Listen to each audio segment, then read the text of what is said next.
नमस्कार, आप देख रहे हैं राष्ट्र प्रथम। आपके साथ मैं हूं तुषार शर्मा। दिल्ली के इस खास बुलेटिन में आपका स्वागत है। उन तमाम खबरों से आपको कराएंगे मुखातिब। शुरुआत करेंगे सुर्खियों के साथ। इस बार यमुना किनारे नहीं हो पाएगी छठ पूजा, दिल्ली सरकार करेगी व्यवस्था। दिल्ली में सर्दी का सामना करने के लिए हो जाए तैयार। 22 अक्टूबर से और गिरेगा पारा, हवा भी रहेगी खराब। दिल्ली में दीपावली से पहले बड़ी कार्रवाई, 2000 किलोग्राम से ज्यादा पटाखे जब्त, 6 गिरफ्तार। नोबेल विजेता कैलाश सत्यार्थी के अभियान में शामिल हुए बच्चे और महिलाएं, निकाला कैंडल मार्च। दिल्ली की हवा लगातार तीसरे दिन भी खराब, अगले 6 दिनों तक नहीं मिलेगा निजात। अब खबरें जानेंगे विस्तार से। आपको बता दें कि नेशनल ग्रीन ट्रिब्यूनल यानी कि एनजीटी के आदेश पर इस बार दिल्ली में छठ का पर्व यमुना तट पर नहीं मनाया जा सकेगा। इसकी जगह वित्तीय दिल्ली सरकार की तरफ से बनाए गए कृत्रिम तालाबों में सूर्य को अर्घ्य दे सकेंगे। और दिल्ली राजस्व विभाग की मंगलवार को हुई बैठक में इसका फैसला लिया गया है। बैठक में संबंधित अधिकारियों को निर्देश दिए गए हैं कि वो इलाके में कृत्रिम तालाब तैयार करें और इन तालाबों के आसपास नागरिक सुविधाओं का विकास करने को भी कहा गया है। यह भी कहा गया है कि छठ व्रतियों को पूजा पाठ में किसी तरह की बाधा नहीं आनी चाहिए। अधिकारियों का कहना है कि एनजीटी यमुना नदी में किसी तरह की पूजन सामग्री डालने पर रोक लगा रखी है और इसी कड़ी में गणेश उत्सव पर और दुर्गा पूजा के दौरान मूर्तियों का विसर्जन नदियों में नहीं किया गया था। और बता दें, इसकी जगह तालाबों में उपयुक्त इंतजाम किए गए हैं। छठ पूजा के दौरान भी यही दिशा निर्देश लागू रहेगा। वित्तीय सरकार की तरफ से बनाए गए घाटों पर ही पूजा करने और जुड़ी सामग्री प्रभावित कर सकेंगे और इनके निपटान की जिम्मेदारी दिल्ली नगर निगम की होगी। और इस संबंध में दिल्ली सरकार ने सभी छठ पूजा समितियों को आयोजन की अनुमति के लिए संबंधित डीएम को अंडरटेकिंग देनी होगी और पूजा सामग्री तालाबों में विसर्जित होगी। और बता दें, अगर किसी ने भी एनजीटी के आदेशों को तोड़ने की कोशिश की तो उसके खिलाफ संबंधित धाराओं के मुकदमे दर्ज किए जाएंगे।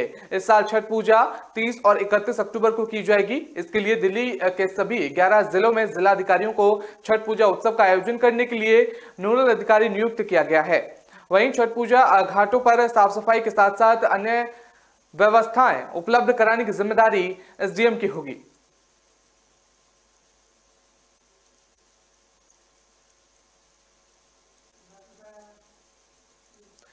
दिल्ली एनसीआर में धीरे धीरे मौसम में बदलाव लगातार जारी है। सुबह और शाम में हल्की सर्दी दस्तक देने लगी है, तो वहीं दिन में मौसम साफ रह रहा है और धूप भी निकल रही है। इसी बीच पिछले 2 दिनों से न्यूनतम तापमान 18 डिग्री से कम दर्ज हो रहा है। भारतीय मौसम विज्ञान विभाग के अनुसार मंगलवार को दिल्ली के सफदरजंग वैद्यशाला में न्यूनतम तापमान सामान्य से 1 कम 17.5 डिग्री सेल्सियस रिकॉर्ड हुआ, जबकि अधिकतम तापमान सामान्य से 1 कम 33.1 डिग्री सेल्सियस दर्ज हुआ। इसके अलावा रिच में न्यूनतम तापमान 16.5 डिग्री, लोधी रोड में 17.4 डिग्री, आयानगर में 16.8 डिग्री और गुरुग्राम में 18 डिग्री रिकॉर्ड हुआ। मंगलवार को भी आसमान साफ रहा और दिन में तेज धूप निकली। मौसम विभाग के मुताबिक बुधवार को दिल्ली में मौसम साफ रहेगा और धूप के दर्शन होंगे। मौसम विभाग का पूर्वानुमान है कि 24 अक्टूबर यानी कि दीपावली तक मौसम का मिजाज इसी तरह का रहेगा और इस दौरान नोएडा और गुरुग्राम में भी मौसम साफ रहेगा और धूप निकलेगी। 22 अक्टूबर तक न्यूनतम तापमान गिरकर 16 डिग्री सेल्सियस तक पहुंच सकता है, जबकि नवंबर के पहले हफ्ते में गर्म कपड़े पहनने और कंबल ओढ़ने की जरूरत महसूस होने लगेगी। दिल्ली एनसीआर में वायु प्रदूषण लगातार चौथे दिन खराब श्रेणी में रिकॉर्ड हुआ है। केंद्रीय प्रदूषण नियंत्रण बोर्ड यानी कि सीपीसीबी के अनुसार बुधवार की सुबह दिल्ली के आईटीओ में वायु गुणवत्ता सूचकांक खराब श्रेणी में 231 दर्ज किया गया है। दूसरी तरफ नोएडा में खराब श्रेणी में 276 और गुरुग्राम में भी खराब श्रेणी में 210 रिकॉर्ड किया गया है। आपको बता दें कि AQI को 0 और 50 के बीच अच्छा और 51 और 100 के बीच संतोषजनक, 101 और 200 के बीच मध्यम, 201 और 300 के बीच खराब, 301 और 400 के बीच बहुत ज्यादा खराब और 400 और 500 के बीच गंभीर श्रेणी में माना जाता है।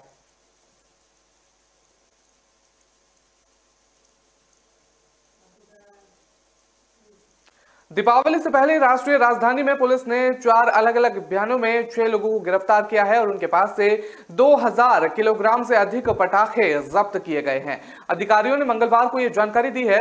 अधिकारियों के मुताबिक द्वारका, उत्तर पूर्व और दक्षिण जिलों की पुलिस टीमों द्वारा कुल मिलाकर 3 अभियान चलाए गए। इसके अलावा एक अन्य अभियान स्वव्यापक दस्ते द्वारा संचालित किया गया था। दक्षिणी दिल्ली के पुलिस उपायुक्त चंदन चौधरी ने कहा कि मदनगर के केंद्रीय बाजार में सोमवार को शाम करीब 4:30 बजे गश्त के दौरान पुलिस ने संजय कुमार के पास से प्लास्टिक की थैलियों के भीतर पटाखे मिलने के बाद गिरफ्तार किया। बाद में मदनगर इलाके में उसकी दुकान से कुल 1193 किलोग्राम पटाखे बरामद किए गए हैं। पुलिस ने कहा है कि अंबेडकर नगर के मदनगीर निवासी संजय कुमार के खिलाफ मामला दर्ज किया गया है और पटाखे जब्त कर लिए गए हैं। उन्होंने कहा है कि दक्षिण जिले के मादक पदार्थ दस्ते ने मदनगीर के सेंट्रल मार्केट में एक दुकान पर छापेमारी की और अगर सागर को गिरफ्तार किया है जो पटाखा बेचता हुआ पाया गया है। पुलिस ने कहा है कि उन्होंने सागर के कब्जे से 283 किलोग्राम पटाखे जब्त किए हैं। एक अन्य अभियान में पुलिस ने खुफिया सूचना के आधार पर वेलकम क्षेत्र में जाल बिछाया था। उत्तर पूर्वी दिल्ली के पुलिस उपायुक्त संजय कुमार सेन ने बताया है कि रात करीब 10:30 बजे पुलिस ने एक टेम्पो को रोका और जांच के दौरान उन्हें 13 कार्टून में मिले, जिनमें से कुल 611 किलोग्राम पटाखे थे। और बता दें, उन्होंने बताया है कि बुराड़ी निवासी आरोपी चालक कपिल को गिरफ्तार कर लिया गया है। पुलिस उपायुक्त के मुताबिक कपिल ने खुलासा किया है कि वो पार्सल सेवाओं के माध्यम से विभिन्न राज्यों में पटाखे खरीदते थे और अगले दिन एनसीआर में कई दुकानों को वितरित करते थे।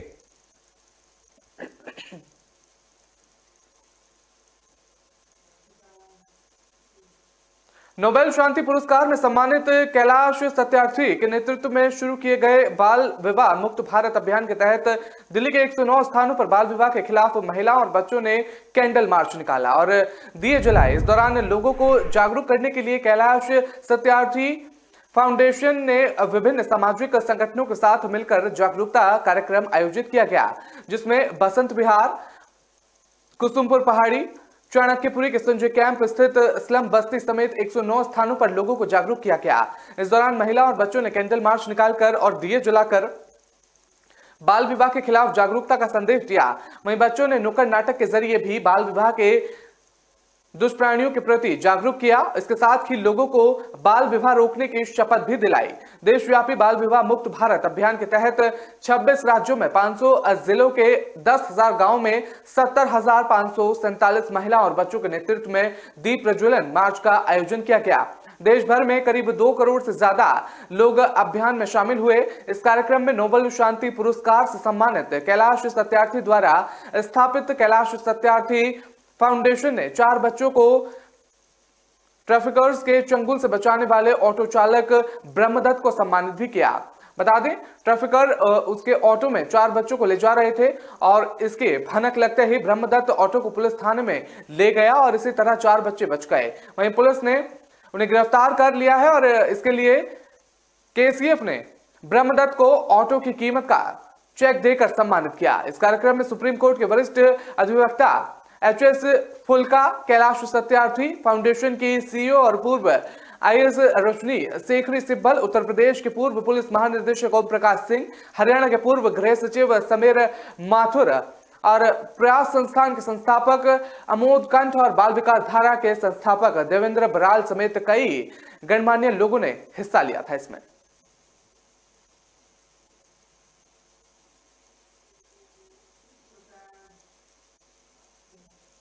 दिल्ली में लगातार तीसरे दिन वायु गुणवत्ता खराब श्रेणी में दर्ज की गई है और अगले 6 दिन में कोई सुधार आने की संभावना नहीं जताई जा रही है। मौसम पूर्वानुमान एजेंसियों ने जानकारी दी है और दिल्ली का 24 घंटे का औसतन वायु गुणवत्ता सूचकांक शाम 4 बजे 241 पर दर्ज किया गया था। गाजियाबाद में ये 254, फरीदाबाद में 258, ग्रेटर नोएडा में 216, गुरुग्राम में 258, नोएडा में 242 दर्ज किया गया। वायु प्रदूषण आनंद विहार में गंभीर श्रेणी और शादीपुर और वजीरपुर में बहुत खराब श्रेणी में दर्ज किया गया। आपको बता दें कि 0 से 50 के बीच AQI को अच्छा और 51 से 100 के बीच संतोषजनक, 101 से 200 के बीच मध्यम, 201 से 300 के बीच खराब, 301 से और 400 के बीच बहुत ही ज्यादा खराब और 401 से 500 के बीच AQI को गंभीर माना जाता है। भारतीय उद्देशीय मौसम विज्ञान संस्था की तीव्रता चेतावनी प्रणाली ने बताया कि वायु गुणवत्ता अगले 6 दिन में खराब और बहुत खराब श्रेणी में रहने की संभावना जताई जा रही है। भारतीय कृषि अनुसंधान संस्थान का आंकड़ा बताता है कि पंजाब में पराली जलाने की घटनाओं में वृद्धि दर्ज की गई है।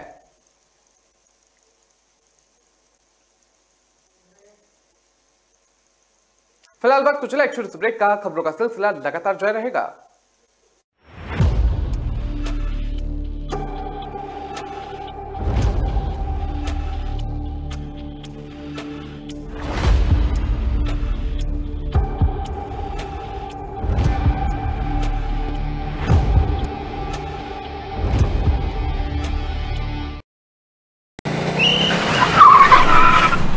मस्त मास्क पहना रे तूने। Thank you sir. वो जान बचाने के लिए पहनना पड़ता है ना सर। रेडीमेड है या टेलर मेड है? ऑनलाइन ऑर्डर किया है सर। एक और है ना सर? देना। बहुत मस्त लगे आपको। ये ना सर। सर ना भाई, जान बचाने के लिए बाइक चलाते वक्त सिर्फ खोपड़े पे मास्क पहनेगा तो खोपड़े को कौन बचाएगा? समझ गया सर। हेलमेट ऑनलाइन ऑर्डर कर, वरना हमेशा के लिए ऑफलाइन हो सकता है। Okay sir. ये ले। चल हम ये भी ऑनलाइन भर दे। हेलमेट पहने, ट्रैफिक नियमों का पालन करे, जिंदगी के सफर को सुरक्षित रखे।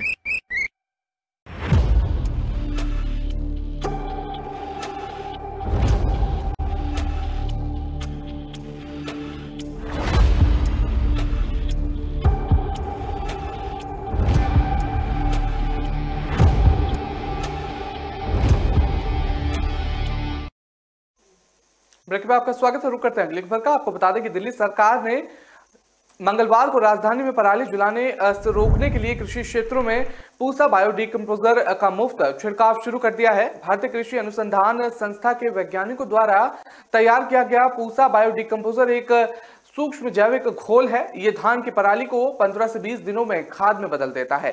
पर्यावरण मंत्री गोपाल राय ने कहा कि इस महीने की शुरुआत में बारिश के कारण घोल के छिड़काव में देरी हुई है। इस साल राजधानी में 5000 एकड़ बासमती और गैर बासमती खेतों में घोल का छिड़काव किया जाएगा। पूसा बायोडिकम्पोजर का इस्तेमाल पिछले साल दिल्ली में 844 किसानों की 4300 एकड़ जमीन पर किया गया था। वहीं 2200 में 1935 एकड़ जमीन पर 310 किसानों ने इसका इस्तेमाल किया था। दिल्ली सरकार ने जैव अपघटक की प्रभावशाला के बारे में जागरूकता पैदा करने और अपने खेतों में समाधान का उपयोग करने के लिए इच्छुक किसानों को पंजीकृत करने के लिए 21 टीमों का गठन किया था। अधिकारियों के मुताबिक बायोडिकम्पोजर के छिड़काव में महज 30 रुपए प्रति एकड़ का खर्च आता है। वहीं 2021 में दिल्ली में माइक्रोबियल समाधान के प्रभाव का पता लगाने के लिए किए गए एक तीसरे पक्ष के ऑडिट से पता चलता है कि ये 95% प्रभावी है। इसके बाद केजरीवाल सरकार ने केंद्र से पड़ोसी राज्य में इसे मुफ्त में वितरित करने का अनुरोध किया था।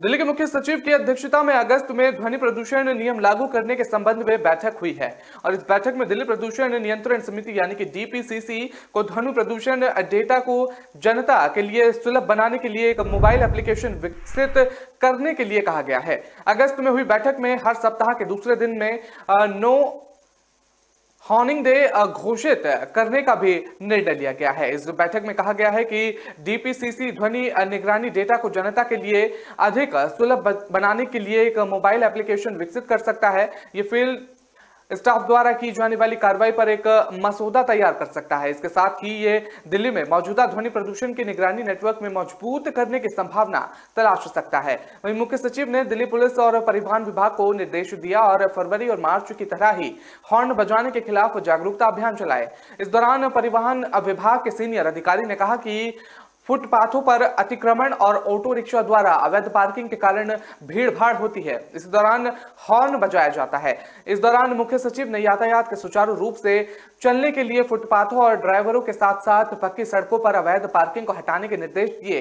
परिवहन विभाग और यातायात पुलिस के प्रेशर हॉर्न के इस्तेमाल के खिलाफ मुकदमा दर्ज और चलाने के संशोधन निकास के खिलाफ कार्रवाई बढ़ाने के लिए कहा गया। दिल्ली में हॉर्न वाले ध्वनि प्रदूषण को लेकर जून में ग्रीन कोर्ट में सौंपी गई थी। और बता दें, रिपोर्ट में पैनल ने कहा था कि लगातार ट्रैफिक शोर, हॉर्निंग और प्रवेश हॉर्न और संशोधित साइलेंसर ध्वनि प्रदूषण में एक प्रमुख कारण बनता है। इस दौरान धार्मिक स्थलों पर एम्पलीफायरों और लाउड स्पीकरों के कारण ध्वनि प्रदूषण को रोकने के लिए भी पैनल ने सुझाव दिया था। दिल्ली में स्थानीय और नागरिक निकाय एमसीडी और एनडीएमसी और दिल्ली छावनी बोर्ड को ध्वनि प्रदूषण नियमों के तहत कानूनी कार्रवाई करने का अधिकार नहीं है और वो इस तरह के मामलों में नामित अधिकारियों का उल्लंघन की रिपोर्ट कर सकते हैं।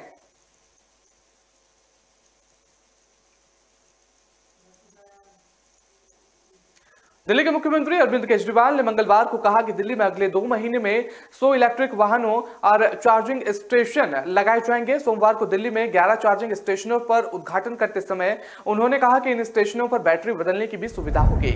उन्होंने कहा कि पहले बैटरी स्विपिंग पॉइंट और चार्जिंग स्टेशन अलग थे, लेकिन अब इन्हें एक साथ जोड़ दिया गया है। केजरीवाल ने कहा कि इन 11 चार्जिंग स्टेशनों में 73 चार्जिंग पॉइंट है। आने वाले 2 महीने में दिल्ली को 100 से और ज्यादा चार्जिंग स्टेशन मिलेंगे। मुख्यमंत्री ने कहा कि इनमें से अधिकांश चार्जिंग स्टेशन मेट्रो स्टेशनों पर स्थापित किए जा रहे हैं ताकि लोग अपने वाहनों को चार्जिंग स्टेशनों पर छोड़ सकें और जब वो अपने काम से वापस लौटे तो उनका वाहन की फुल चार्ज बैटरी के साथ वो घर लौट सकें। सीएम ने कहा ये चार्जिंग स्टेशन सार्वजनिक निजी भागीदारी से बनाए जा रहे हैं और नए चार्जिंग स्टेशनों के लिए सरकार ने 100 भूखंडों की पहचान की है। केजरीवाल ने एक ट्वीट के जरिए कहा है कि आज दिल्ली में 11 ई चार्जिंग स्टेशन की शुरुआत की गई है। ये एक अद्भुत मॉडल पर आधारित है। ये चार्जिंग करने पर वाहन चालक बेहद सस्ता होगा और आज दिल्ली ने दुनिया को सबसे किफायती मॉडल दिया है। ट्वीट के जरिए उन्होंने बताया है कि स्टेशनों पर 2 व्हीलर चार्जिंग का खर्चा 7 पैसे किलोमीटर और 3 व्हीलर 8 पैसे प्रति किलोमीटर और कार का खर्चा 33 पैसे प्रति किलोमीटर आएगा, जो कि पेट्रोल, डीजल और सीएनजी काफी किफायती होगा। बता दें कि अगस्त 2020 में दिल्ली सरकार द्वारा लाई गई इलेक्ट्रिक वाहन नीति का लक्ष्य है 2024 तक राज्य में इलेक्ट्रिक वाहनों की बिक्री की हिस्सेदारी को बढ़ाकर 25% करना है।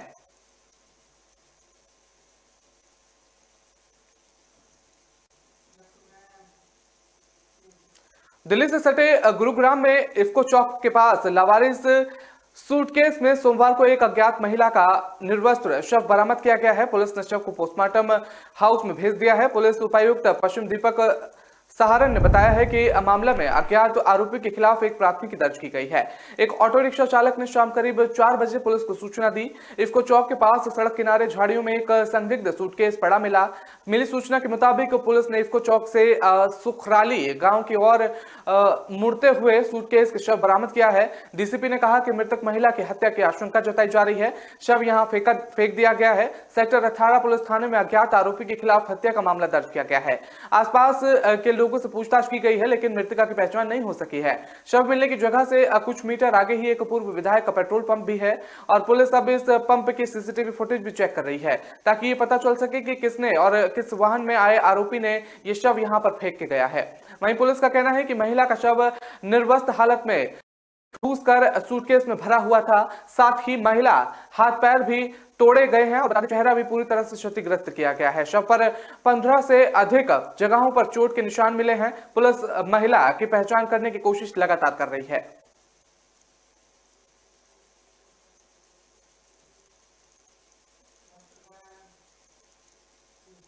दिल्ली के वजीराबाद इलाके में यमुना नदी में तैरने के बाद 2 बच्चों के डूबने की आशंका जताई जा रही है। इस मामले की जानकारी देते हुए पुलिस ने मंगलवार को बताया कि वजीराबाद थाने को सोमवार को सोनिया विहार के पुस्ता नंबर 2 में हुई इस घटना की सूचना मिली और पुलिस अधिकारी ने बताया कि बच्चों की पहचान राहुल और कार्तिक के रूप में की गई है। इन 2 बच्चों के साथ गए एक बच्चे हिमांशु को वहां पर मौजूद एक युवक ने बचाया। पुलिस ने कहा कि घटना की जानकारी मिलते ही वो मौके पर पहुंचे और पुलिस ने फोन करने वाले पर संदीप कुमार का बयान दर्ज किया है और पुलिस को फोन करने वाले संदीप सोनिया विहार का निवासी था। पुलिस ने बताया कि एनडीआरएफ के जवानों और बोट क्लब के सदस्य और प्राइवेट गोताखोरों के बचाव अभियान शुरू कर दिया है। हालांकि पुलिस को अभी तक कोई शव बरामद नहीं हुआ है। इससे पहले अगस्त में दक्षिण पूर्व दिल्ली में डीएनडी पुल के पास ग्रेटर नोएडा से मूर्ति विसर्जन के आए 5 युवक नदी में डूब गए और पुलिस ने बचाव दल की मदद से सभी 5 लड़कों के शव को बरामद कर लिया था। बता दें कि दिल्ली में पिछले दिनों हुई बारिश से यमुना नदी का जलस्तर काफी बढ़ गया है। यमुना नदी के जलस्तर बढ़ने से निचले इलाके में रहने वाले लोगों को काफी परेशानियों का सामना करना पड़ रहा है। कई जगहों तो लोगों को घरों में पानी घुस गया है और उन्हें बचने के लिए फ्लाईओवर और रोड के किनारे सहारा लेना पड़ा। इस अचानक आई आपदा में कई लोगों के मवेशी डूब के मर गए हैं और यमुना नदी का जलस्तर खतरे के निशान से ऊपर 206 मीटर के ऊपर चला गया था।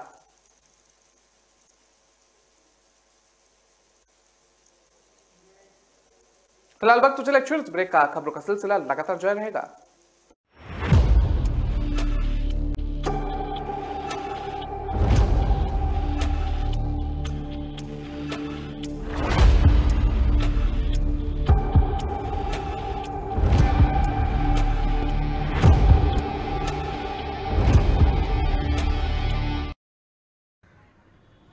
कौन सी दुकान से? अपनी दुकान, अपने अमेज़न से। हुडी से रुमाल तक, टीवी इन द हॉल तक, जीते हैं हम शान से। सब कुछ अमेज़न से। क्या क्या मिल सकता है विद इन 500। हर बजट में ढेर सारी चॉइसेस देख लो, और पहले ऑर्डर पे तो डिलीवरी भी फ्री। फिर तो दिखाओ। अमेज़न के भरोसे के साथ हर बजट में जो चाहो वो पाओ। फिर अमेज़न खुलते ही दिल कहेगा और दिखाओ।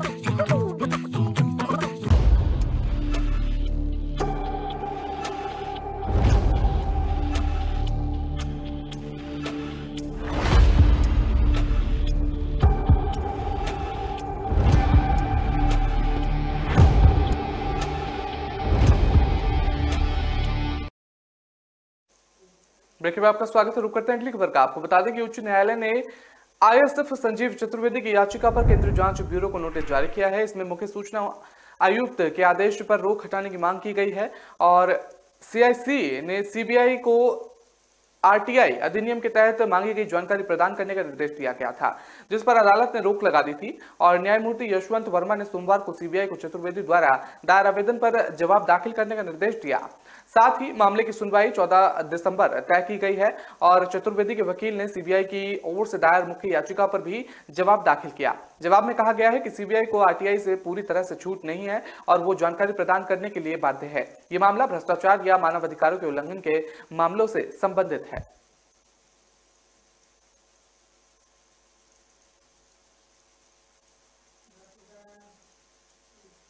अवैध पटाखों का कारोबार करने वाले लोगों के खिलाफ दिल्ली पुलिस का एक्शन लगातार जारी है। इसी कड़ी में कार्रवाई करते हुए उत्तरी जिला एसटीएस ने लाहौरी गेट इलाके में बनाए गए गोदाम पर छापा मारकर 250 किलो अवैध पटाखे बरामद किए गए हैं। पुलिस ने इस संबंध में 2 आरोपियों को गिरफ्तार भी किया गया है और बता दें पकड़े गए आरोपियों की पहचान संतनगर करनाल हरियाणा निवासी ईशांत और ईशान के रूप में की गई है। आरोपी फारूक नगर और यूपी से पटाखे लाकर यहां स्टोर कर रहे थे। दिवाली पर इन पटाखों को मुंह मांगे दामों पर बेचने जाना था। उत्तरी जिला पुलिस उपायुक्त सागर सिंह कलासी ने बताया है कि दिल्ली प्रदूषण नियंत्रण कमेटी और वरिष्ठ पुलिस अधिकारी के निर्देश पर लोकल पुलिस लगातार अवैध रूप से पटाखे बेचने वाले नजर रखे हुए हैं। इसी कड़ी में शनिवार को जिले के एसटीएफ को सूचना मिली कि पीली कोठी लाहौरी गेट के पास गली में अवैध पटाखों का गोदाम बनाया हुआ है। पुलिस ने टीम बनाकर गोदाम पर छापा मारा। पुलिस ने यहां ईशांत और ईशान को गिरफ्तार कर भारी मात्रा में पटाखे बरामद किए हैं। आरोपियों ने बताया है कि पाबंदी की वजह से इन पटाखों की खासी डिमांड है और त्योहारों पर मोटा मुनाफा कमाने की फिराक में वो यूपी से पटाखे खरीद कर दिल्ली लाए थे। पुलिस पकड़े गए आरोपियों से पूछताछ कर मामले की छानबीन कर रही है।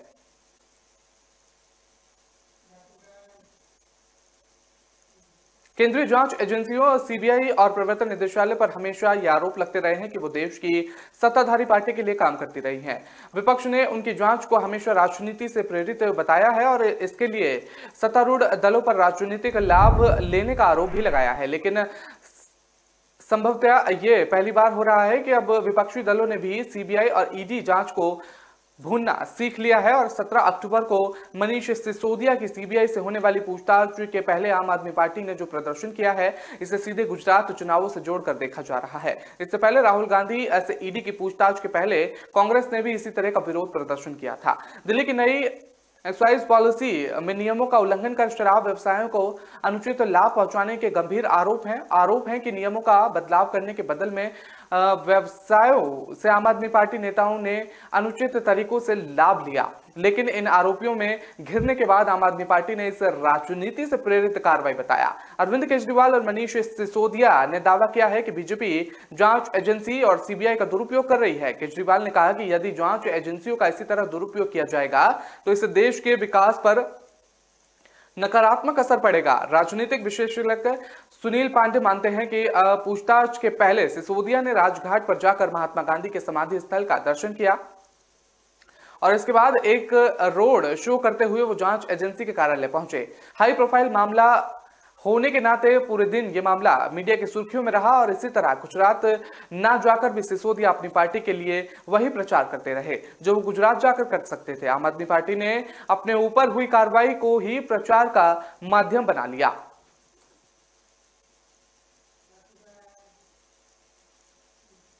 इस बार यमुना में छठ मनाने को लेकर संशय है। यमुना सफाई के मुद्दे पर एनजीटी के सख्त निर्देश इसके आड़े आ रहे हैं। मंगलवार को राजस्व विभाग की ओर से इस संशय से पर्दा उठाने की उम्मीद है और उधर दिल्ली सरकार के राजस्व विभाग ने यह साफ कर दिया है कि नदी में उठने वाली झाग से बचने के लिए इस बार ओखला बैराज के नजदीक छठ पूजा घाट नहीं बनाए जाएंगे।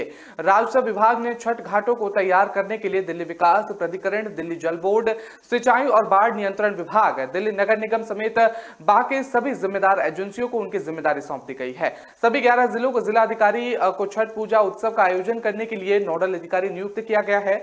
सभी डीएम अपने अपने जिलों में बनाए जाने वाले छठ पूजा घाटों की जानकारी जल्द ही सार्वजनिक करेंगे।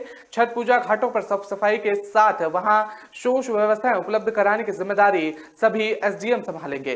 जिलाधिकारियों को अपने अपने क्षेत्र में 2019 में बनाए गए अधिकृत छठ पूजा घाटों का दौरा करने और वहां की मौजूदा स्थिति की रिपोर्ट राजस्व विभाग को शीघ्रता के साथ सौंपने के लिए कहा गया है। बता दें, राजस्व मंत्री कैलाश गहलोत की मंजूरी के बाद सभी छठ पूजा घाटों की लिस्ट जारी होगी।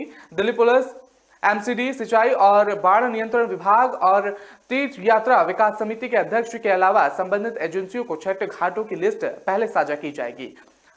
छठ पूजा घाटों पर कानूनी व्यवस्था का पालन करने वाले सहयोगियों के लिए महिला और पुलिस सिविल डिफेंस कार्यकर्ताओं की तैनाती की जाएगी और सिंचाई एवं बाढ़ नियंत्रण विभाग को छठ घाटों की मरम्मत कराने और दिल्ली जल बोर्ड को तालाबों में पानी भरने की जिम्मेदारी सौंप दी गई है। बता दें कि एमसीडी के घाटों और उनके आसपास सफाई करने की जिम्मेदारी मिली है। निगम 30 और 31 अक्टूबर को छठ पूजा स्थलों पर सफाई कर्मियों की तैनाती करेगा और डीसीबी और निगम सामूहिक रूप से छठ घाटों पर मोबाइल टॉयलेट का इंतजाम करेंगे। पूजा स्थलों पर पार्किंग का इंतजाम होगा और साथ ही एमसीडी को भी करना होगा। दक्षिण दिल्ली के मालवीय नगर इलाके में शराब पीने के दौरान हुई गाली गलौज के बाद 2 युवकों ने अपने ही दोस्त की चाकू घोंपकर हत्या कर दी। मृतक की शिनाख्त लव महतो के रूप में की गई है। हत्या के कुछ ही घंटों बाद पुलिस ने आरोपियों को अलग अलग स्थानों से गिरफ्तार भी कर लिया है।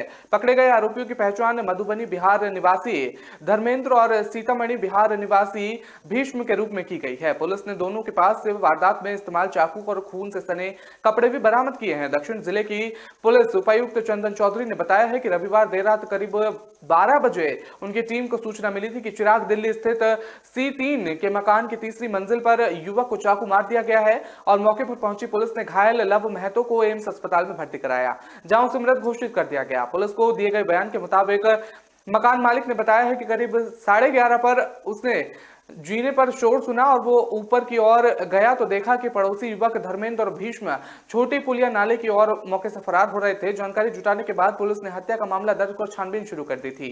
सीसीटीवी फुटेज के आधार पर पुलिस ने आरोपियों की तलाश शुरू कर दी थी और घटना के कुछ ही देर बाद आरोपी धर्मेंद्र को चिराग दिल्ली से दबोच लिया गया। पूछताछ में उसने बताया है कि भीष्म बिहार जाने के लिए रेलवे स्टेशन भागा है और फौरन नई दिल्ली, पुरानी दिल्ली, निजामुद्दीन और आनंद विहार रेलवे स्टेशन पर अलग अलग टीमों को भेज दिया गया। तड़के भीष्म को भी नई दिल्ली रेलवे स्टेशन से दबोच लिया गया।